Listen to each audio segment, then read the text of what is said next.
Va alaykum assalom.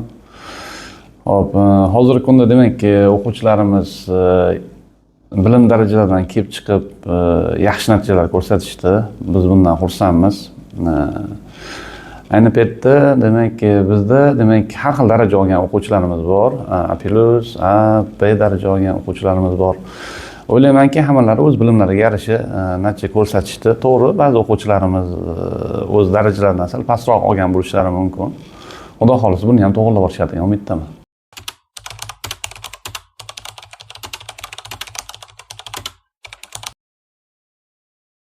Tojibayev Diyorbek o'quvchimiz shu haqiqatdan ikkita A+ darajani qo'lga kiritdi.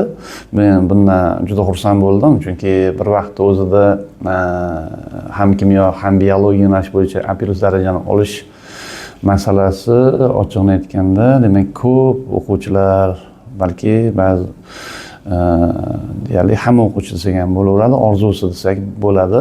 Chunki A+ daraja bu katta natija.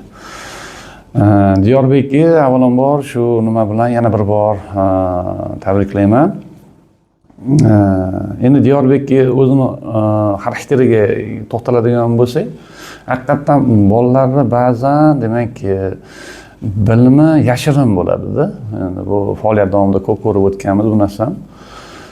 Ba'zi holatlarda masalan Diyorbekka o'xshagan toifadagi bolalar ko'p nimani o'zini oshkor qilmaydi.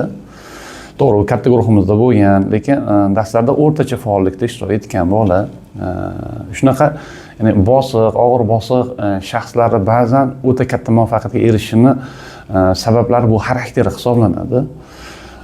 Harakati lekin juda ham darajada demakki bor e'tiborini qaratib o'qiydi bola va ko'p jihatlarida chalg'imaydi deb o'ylayman. Misol uchun ko'cha ko'ydir yoki boshqa har bir narsani o'z o'rnida qiladi. Masalan, dars qiladi, ko'p vaqt sarflay oladi va darslarda ham asosiy e'tibori, demak, biror narsani o'rganayotgan bo'lsa, ma'nosiga e'tibor beradi, nimaligiga e'tibor beradi. Endi bu masalan biologiya yoki kimyoda A+ daraja olish masalasi yoki bir vaqtda ikkalasini olish masalasi turadigan bo'lsa, agar ikkalasini bir vaqtda olgan o'quvchi hisoblanadigan bo'lsa, demak navbat emas. Masalan, bir yil A+ biologiyani olib, keyingi yil A+ kimyoda oladigan u boshqa toifa, ya'ni bitta fanni kuchaytirgan vaziyat, qattiq o'qiydi va bilim darajasiga kelib chiqib ikkinchi fanni ikkinchi yiliga oladi. Bu boshqa masala. Lekin Diyor bitta vaqtda o'zida olgan. Ya'ni ketma-ket topshirgan imtihonni va olib chiqqan. Buning uchun haqiqatdan aytganimdek bolada ko'p mehnat talab qilinadi. Xullas, xulosa qilib aytganda, Diyorbek shu mehnat qila olgan o'quvchi deb baholashimiz mumkin.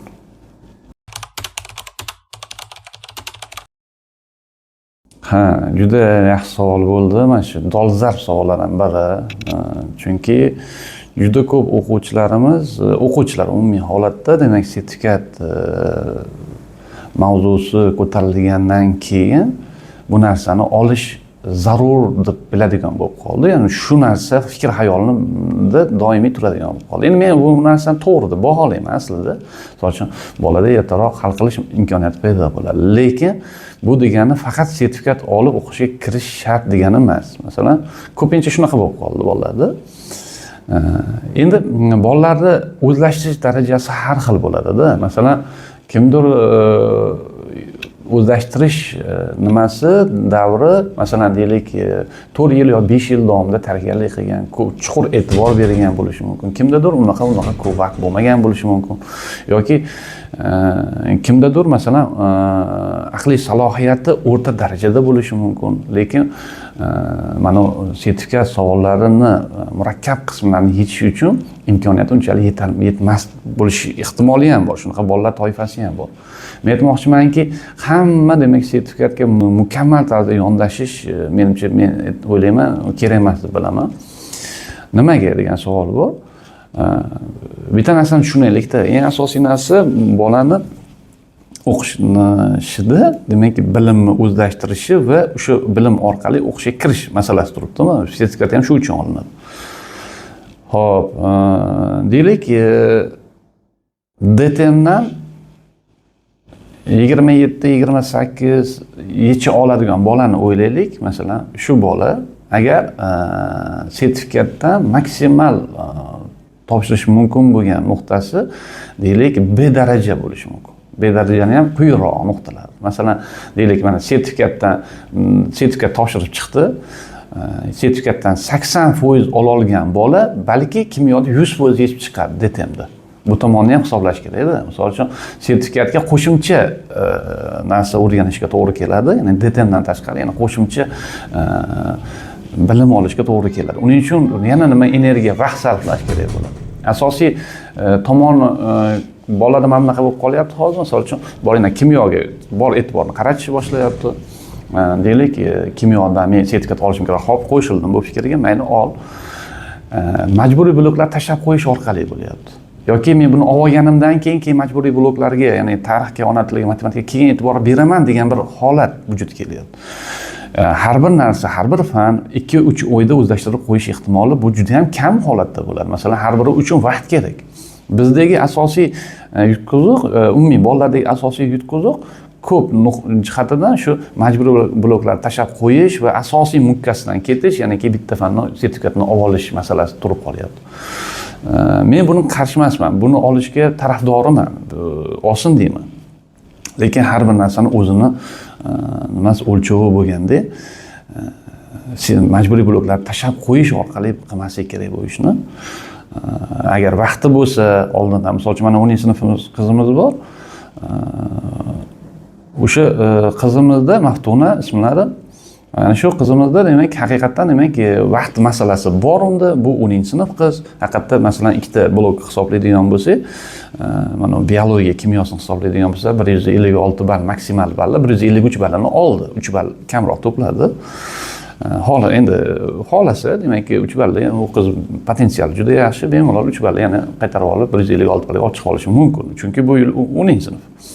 Men aytamanki, u qizimizga demak majburiy bloklarni ham hal qiling deyman. Chunki unda nima bor? Vaqt bor. U tayyorgarlik qilish muddati bor unda. Masalan, u ertaroq boshladi.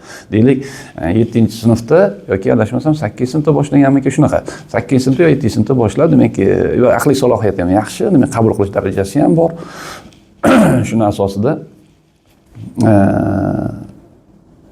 nimani o'zlashtirib, yana vaqt masalasi bor unda demoqchiman-da. Endi shuning uchun demak qolganlarga asosiy maslahatlardan bittasi bo'ladi. Masalan, qay darajada zarur degan savol bo'ldi.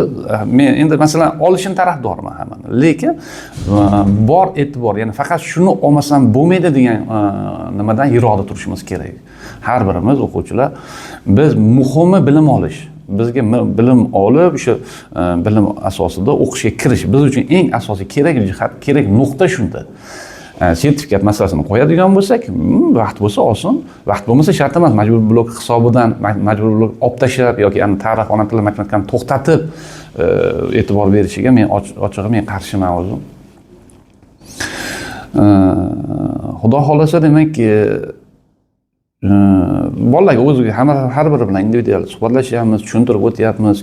Kimdadir hali aytganimdek har xil holatlar bor va ular har biriga individual yondashuv kerak har bir bola uchun. Va buni qilyapmiz, xudo xolasa. Vaqti bo'lsa zarur, vaqt bo'lmasa majburiy bloklarni o'rganib, DTMga tayyorgarlik qilgani ma'qulroq. Chunki DTMda nisbatan soddaroq savollar tushadi.